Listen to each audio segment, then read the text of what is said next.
हमारे साथ आईएमए राजस्थान के सचिव डॉक्टर अनुराग शर्मा जुड़े हैं। आपसे धन्यवाद आपका समय के लिए। और आपसे मैं समझना चाहूंगी कि इस राइट टू हेल्थ में जो मुख्य बातें थी, कुछ तो हमने दर्शकों को बताई कि क्या था और किस तरह की सहमति बनी है। 50 बेड से जो कम अस्पताल हैं वो राइट टू हेल्थ वाले इसके क्लॉज के बाहर रहेंगे। जो रियायती दर पे जमीन नहीं ले रहे हैं वो भी इसके बाहर रहेंगे। ये इस राइट टू हेल्थ के तहत होगा क्या डॉक्टर शर्मा? यस, मैं ये कहना चाहूंगा कि ये right to health bill Rajasthan सरकार की एक अनूठी पहल है और राजस्थान सरकार जो है इसको पहली बार देश में इंट्रोड्यूस कर रही है। परंतु इसमें डॉक्टरों को, चिकित्सकों को कई शंकाएं थी और उन शंकाओं को जो प्रारूप था बिल का, उस पे कई जो है उस पे आक्षेप थे और कई उसकी विसंगतियां थी, जो कई बार वार्ता हुई सरकार के साथ चिकित्सकों की और उसमें कभी सहमति बनी, कभी नहीं बन पाई। और जैसा सोचा गया कि ये सहमति बनकर एक प्रारूप तैयार होगा, वैसा जब प्रवर समिति के पास गया और जब बिल पास हुआ तो वैसा नहीं हो पाया। तो उसके चलते चिकित्सकों ने महसूस किया कि उनके साथ कहीं ना कहीं धोखा सा हुआ है और इसके तहत तो मैं आपसे डॉक्टर शर्मा, ये तो अब बात खत्म हुई, अब इसको हम लोगों ने यहाँ पर लागू कर दिया गया राजस्थान में। आप लोगों की एक बड़ी चिंता चिकित्सकों की से क्या थी? आपको प्रॉब्लम क्या होती अगर पुराना स्वरूप था और अब जो सहमति बनी तो उसमें क्या बदल गया? इसमें जैसे इमरजेंसी डिफाइंड नहीं थी शुरू में और इमरजेंसी के बारे में उसका जो पुनर्भरण का जो होना चाहिए प्रावधान वो नहीं था। और इसमें जो ग्रीवेंस रिड्रेसल कमेटी बनाई गई थी उसमें जिला परिषद के अधिकारी और जो कलेक्टर और इस तरह के अधिकारी थे, परंतु उसमें डॉक्टरों का समावेश नहीं किया गया था। तो अब जो आप दोनों मिला के इमरजेंसी डिफाइन करेंगे, तो मैं आपसे दर्शकों के नॉलेज के लिए जानना चाहूंगी कि इमरजेंसी को कैसे परिभाषित किया गया है?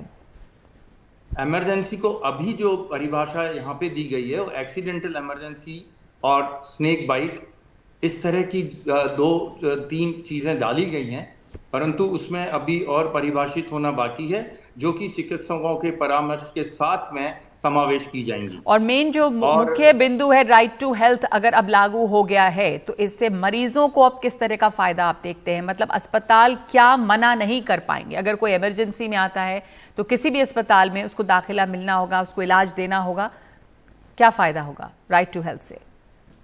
राइट टू हेल्थ एक कॉन्स्टिट्यूशनल प्रावधान है और इंडियन कॉन्स्टिट्यूशन में इसका समावेश पहले से ही है और ऐसा कुछ भी नहीं है जो चिकित्सक पहले से नहीं करते आ रहे। तो फिर इससे अब फायदा क्या हो रहा है? राजस्थान ने इसको लागू किया है तो क्या आपको बदलाव क्या आएगा?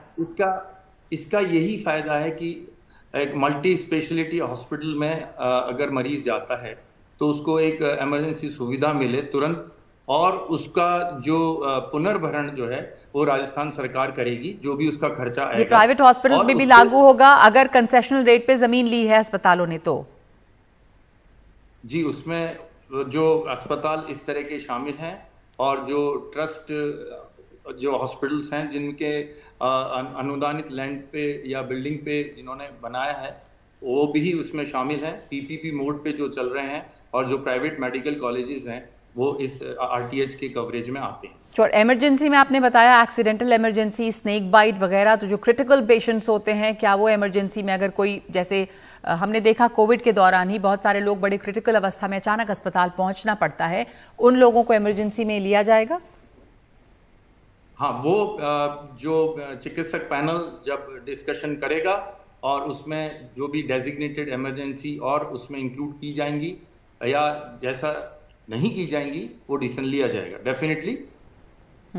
तो डॉक्टर्स की मेन चिंता ये थी कि उन लोगों को इंक्लूड नहीं किया गया था उस पैनल में, और कुछ और परेशानी जो अब आप लोगों को लग रहा है अब आप निश्चिंत हैं, जो सहमति बन गई? अब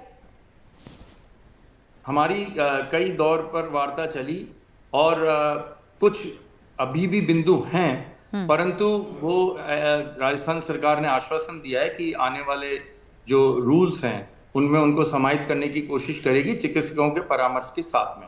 और इसमें राजस्थान सरकार ने ये भी आश्वासन दिया है कि जो रेगुलराइजेशन नियमितीकरण है हॉस्पिटल्स जो कि कहीं पे भी बने हुए हैं राजस्थान प्रदेश के अंदर, उनका नियमितीकरण का होगा। और फायर एनओसी जो अब प्रत्येक वर्ष प्रत्येक अस्पताल को लेनी होती थी, वह 5 वर्ष बाद ली जाने का प्रावधान होगा। और जो अतिरिक्त जो लाइसेंसेस लेने पड़ते हैं, करीब 54 लाइसेंस एक डॉक्टर को लेने पड़ते हैं एक प्राइवेट अस्पताल चलाने के लिए, तो उसके लिए एक सिंगल विंडो क्रिएट की जाएगी, जिसके तहत सारे लाइसेंसेस उस सिंगल विंडो के माध्यम से डॉक्टर प्राप्त कर सकते हैं। ठीक है जी, धन्यवाद आपका डॉक्टर अनुराग शर्मा हमसे बात करने के लिए।